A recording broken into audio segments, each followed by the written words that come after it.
Atlanta, the second quarter of 2019, and the price range 300 to 500,000. The difference between a house priced right and a house priced wrong was the difference in selling in 10 days or selling in 93 days.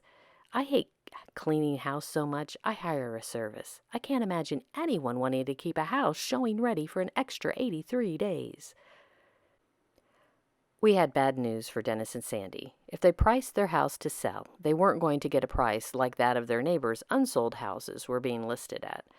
They wanted out of the subdivision, so they listed with us and sold in 10 days, just like the Q2 stats predicted.